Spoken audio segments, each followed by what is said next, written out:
Good afternoon. We could consider this a bonus makeup video for last week when I wasn't feeling well. There's so many people right now that are sick. If you listen to this video and you think that I sound funny, well, I do have a little bit left over, and I was born and raised in Oklahoma, so that's some of it. I hope that you're having a really great day and that you had a good week last week. Anybody else wear sunshine when they need a little bit of sunshine? I do. So I found my brightest color, and then I didn't notice until right now when I push play that it actually says sunshine. That's what I was going for today. A little in the mully grubs. I talked about that a little bit in the last video. When the sun doesn't shine for a really long time, it makes me feel a certain way. And just to make you guys smile, there's somebody that's joining me in this video. Yeah, that's Abe Lincoln. He lives here at our house. We got him in Brown County one year from the gentleman who has a shop there, and he makes things from the tree stumps. Anyways, we're not going to talk about Abe Lincoln today. We're going to talk about this sign that I showed you guys last time in the last video. It says, "I hope for the day where you fall in love with being alive." I think it's really beautiful, and it's a really great sentiment. Today I wanted to talk about, we're going to dive in just a little bit in a very small way to suicide. The reason why I say it's very small way is because in this video I don't want to tell you my personal beliefs about it. I want to read some scriptures for you, and I want to give you some resources. Then in the next video, we'll get a little bit more in the theological and spiritual side. But this one, I just wanted to give some encouragement and even acknowledge that it's a real thing that people feel, and that it really is a pretty big deal. And I don't want you to think that because I'm a Christian, because I do youth pastoring, or because I help my husband at the church. He is a senior pastor, and I help him. I have something before my name that says assistant pastor, so I get to help him quite a bit. But I don't want you to think, because there's some letters before my name, that it means I'm just going to tell you, get over it. We all go through some stuff. Or you're not praying hard enough. Or you're not believing enough. Or if you would just give it to God, He would be able to help you with this. Just go back and find your first love. Just go back and find your joy. Just go back to the place where you gave your joy away. Go back to the place where you gave your victory away. Go back to the place where you gave your peace away. That's not what this video is going to be. This video is going to be, I can honestly say that I have never had a thought that I can recall of wanting to take my life, of thinking or feeling like things were so bad that I just didn't want to be here anymore, and that was the only way that things would get better. It embraced my heart to know that there is people that feel that way. Keep in mind that even though I can't tell you that I had a conscious thought where I thought those things and felt those things, my life very much was an example and a revelation of maybe that's what was going on. I was introduced to God when I was younger. When I was about 11 or 12 is when I started going to church with my dad and my stepmom.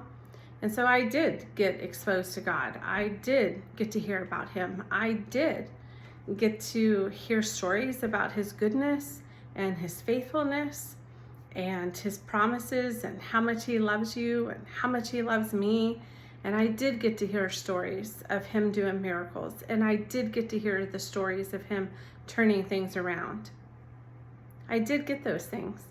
But then for many years of my life, I ran away as far as I could from God.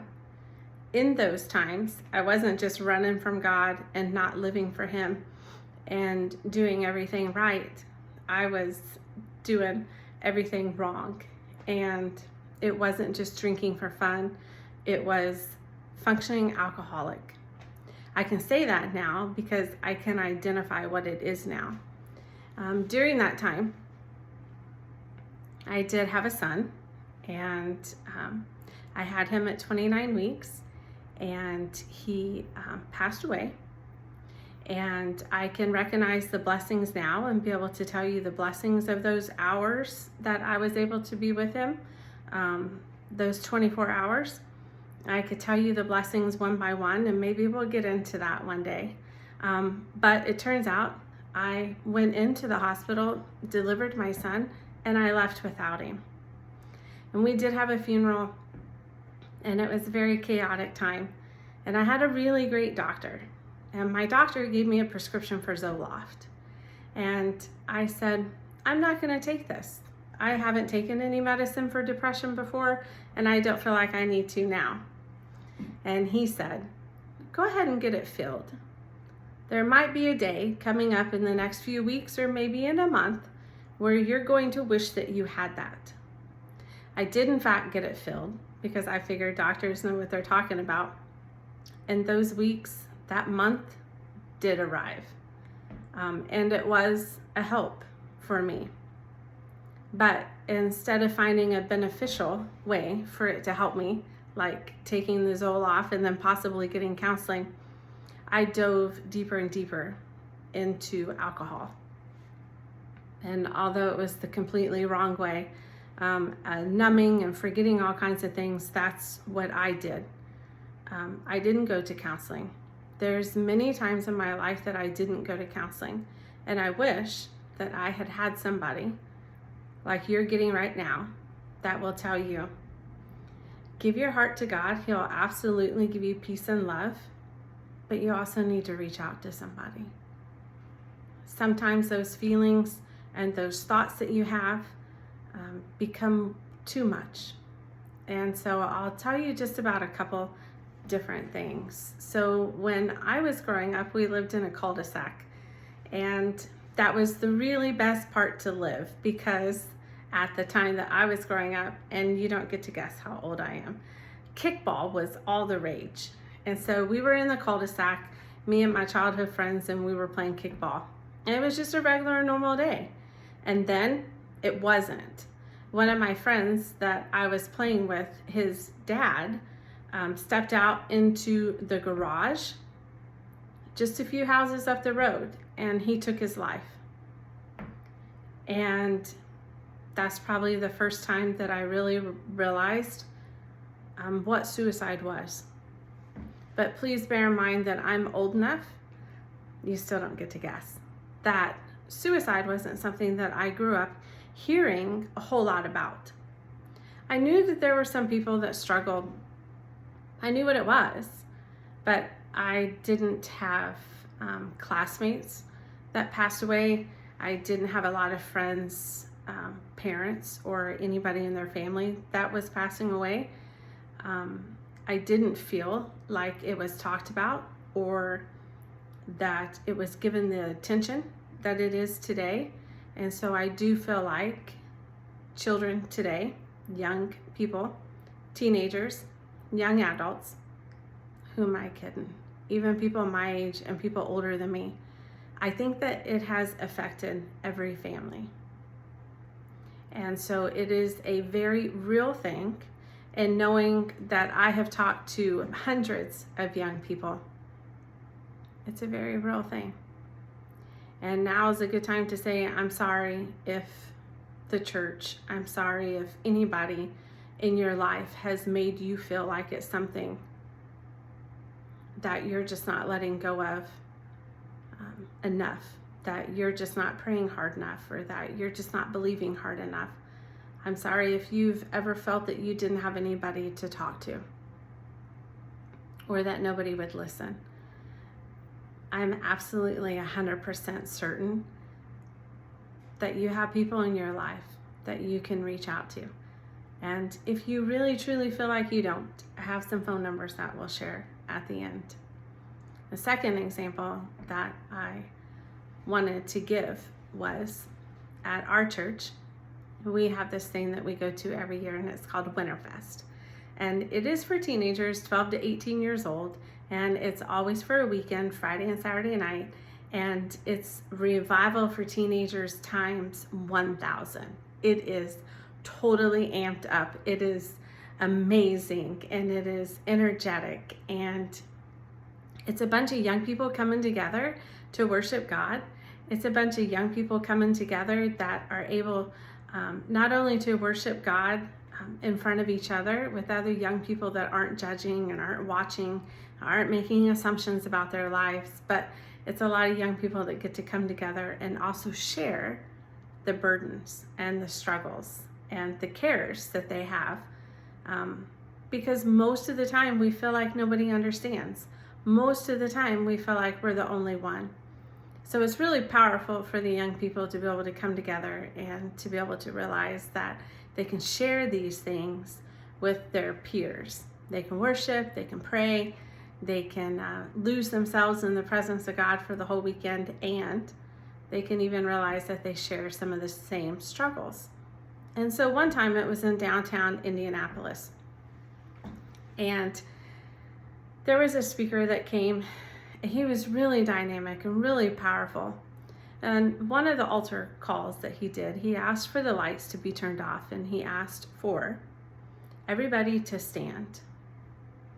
And then he said, if you're here and there's 4 or 5 of you that are here and you're pastor's kids and you are pregnant and you haven't told your family, come forward. And don't you know, 4 girls went forward.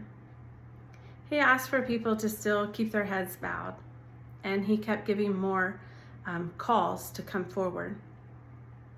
He asked for those that struggle with anxiety to come forward, those that struggle with fear to come forward, those that are in addictions to come forward, those that had participated in sexual immorality and were not taking their vow of purity to come forward.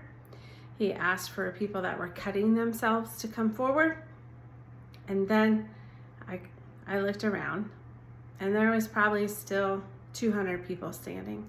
200 kids, 200 chaperones, adults, youth pastors from different states and cities that were still standing. And although they had their hands raised and they had tears pouring down their faces, they were still standing because the specific altar call for them hadn't happened yet. And then he said, for those of you that are remaining,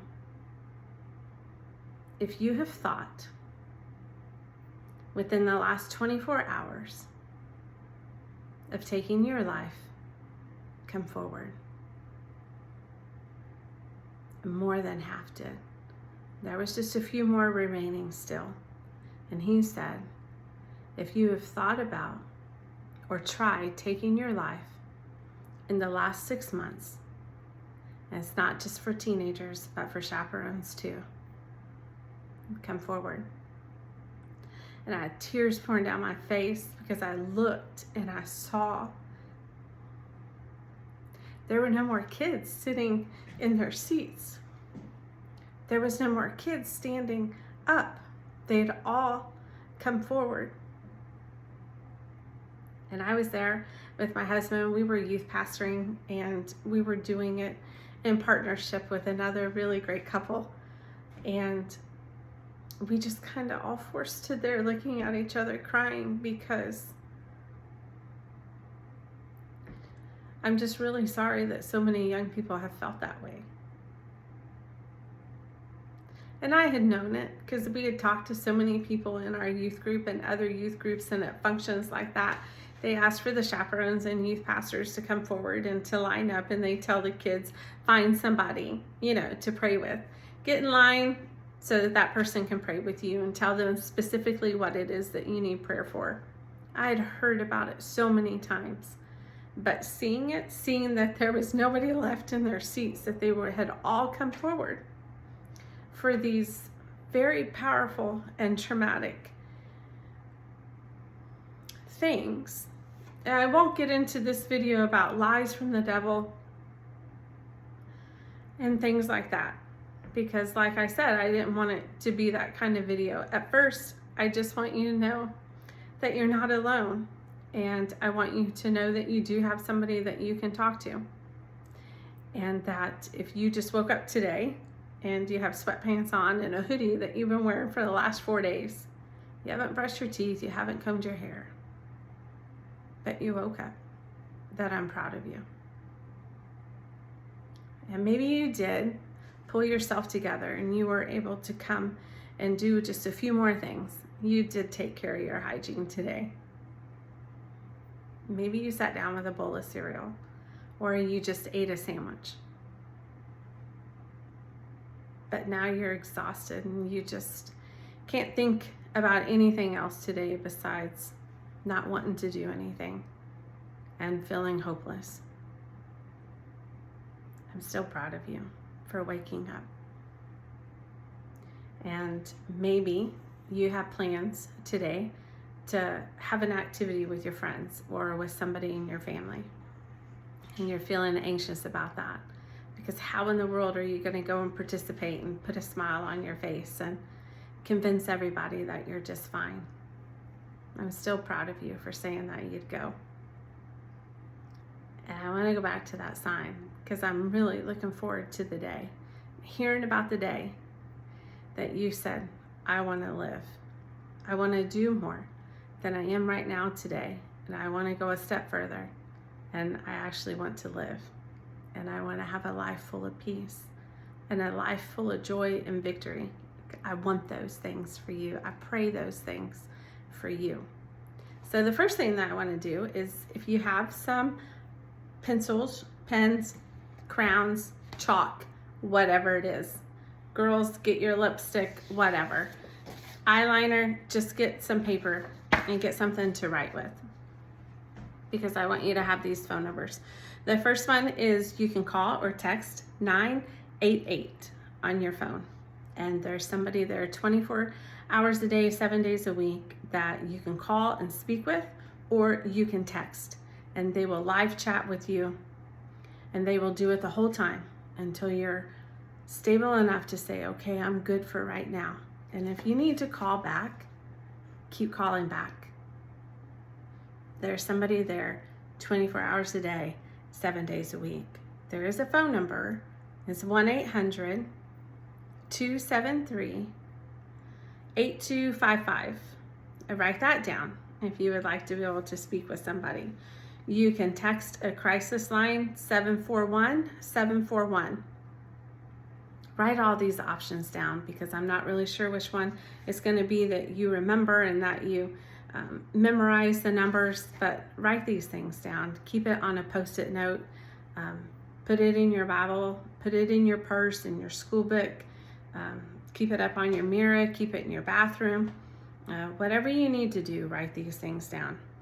There is something else too. Like I said, I'm not getting into this video about the sins and my own personal beliefs about things. So this is called the Trevor Project Lifeline. It is confidential, and it is for kids, youth, young people that identify with LGBTQ. And that phone number is 866-488-7386. If you happen to be an adult that came on and you're a veteran, you still call one of the first numbers that I gave you, and that was 1-800-273-8255, and you press option 1. And there is a number to text also if you're a veteran, and it's 838-255. This one also is for veterans and adults that are deaf and hard hearing. And that phone number is 1-800-799-4889. And so I would like to read some scriptures, because I just don't think that I can ever talk to people without bringing it all back to God. That's where it all starts and ends with me. And that's where I pray it starts and ends for you. There is nothing like having the peace that God can give you. Oh yeah, now we'll get a little spiritual. There's nothing like the peace that God can give you. And sometimes that peace is hard fought. And it's definitely hard earned sometimes. You're going to have to ignore a lot of voices, allow God to drown out some chaos. You're going to have to allow Him to heal some of your feelings. You're going to have to take back your thoughts. Sometimes it's really hard fought to have that peace and joy, but it's what He wants for you. That is not a cliche. That is not just a cheesy thing that I'm saying. He wants joy and peace for you. He wants that for me. He wants it for you. He wants it for your parents. He wants it for your grandparents. Joy and peace. He loves you so much. He's been in constant pursuit of you your entire life. And He knows your heart better than even you do. He knows every thought that you have. Even if you're not giving voice to some of these things that you're thinking about lately and that you're dwelling on lately, even if you're not speaking it, He still knows it. He knows you. He formed you. He is your God, your Creator, your Heavenly Father. If you're somebody that right now said, oh, she's getting spiritual, you're not a believer, I pray that you do become one. Because there's nothing like the peace and joy that He can give. I would suggest that you start in the same way that I'm telling everybody else that may be a believer, is a believer, has backslid, and somebody even that says, no, I'm not a believer. We all need somebody to talk to, and God's pretty great at listening. Talk to Him. Spend this time telling Him about your doubts. Tell Him about your fears. Tell Him about your hopes. Tell Him even about your dreams. Just talk to Him. I know beyond a shadow of a doubt that you're going to recognize His voice. You're going to realize that He's been talking to you your whole life. Whether you believe in Him or not, whether you have faith that He can pull you out of this or not, it doesn't change the fact that He really is the great I Am, and He really has been chasing and loving you your entire life. He is who He is, whether you believe it or not. I know that you're going to recognize His voice when He speaks to you. There's some of the scriptures that I want you to be able to read. So write these down if you still have that pen and paper. But the first one is in Deuteronomy chapter 30 and verse 19. And it says, I call heaven and earth to witness against you today, that I have set before you life and death, blessing and curse. Therefore, choose life, so that you and your offspring may live. Life is a choice, whether it's in the womb or even right now. Choose life. Choose you. Choose tomorrow. Choose for you to live tomorrow. Choose life. Pick yourself. You're worth it. God says you are. The next one is John 16:33. It says, I have said these things to you that in me you may have peace. In the world you'll have tribulation, but take heart. I have overcome the world. We're not going to downgrade your situation, the way that you think, the way that you feel right now. I'm not going to tell you we all go through tribulations, we all go through trials, we all have sorrows. We're not going to go down that rabbit hole. I am going to tell you that God has overcome it. And in Him, you can have peace. He wants that for you. Take these as promises, because they absolutely are. All the things that God could have written in the Bible and spoken in the Bible, and He said, in me, you're going to have peace. He wants that for you. Romans 15:13, may the God of hope fill you with all joy and peace in believing, so that by the power of the Holy Spirit, you may abound in hope. Now, that's a lot of hope. For you and me to abound in hope, it means we are so full so surrounded. Everywhere we look, to the right and the left and up and down, every step that we take and everywhere that we find our feet and everywhere that we sit and have a moment to think, abound in hope. That's a lot of hope coming your way. And God wants you to have that. Just a few more. Jeremiah 1:5 says, maybe even if you're not a believer, I'm sure you've heard this, at the very least, you've seen it written on something or printed on a t-shirt, or if you've been to Hobby Lobby, I know you've seen it if you've been down the little kids section. Before I formed you in the womb, I knew you. Before you were born, I sanctified you and ordained you a prophet to the nations. We won't go down that rabbit hole of birth and womb. I kind of touched on it for a second when I said choose life. Choose you. God has chosen you. Before you were ever formed, He knew you. You were chosen.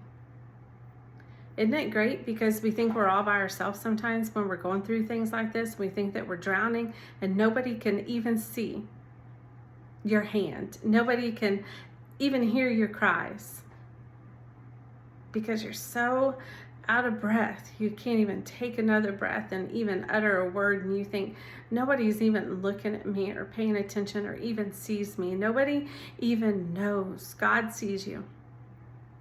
He formed you in the womb and He chose you.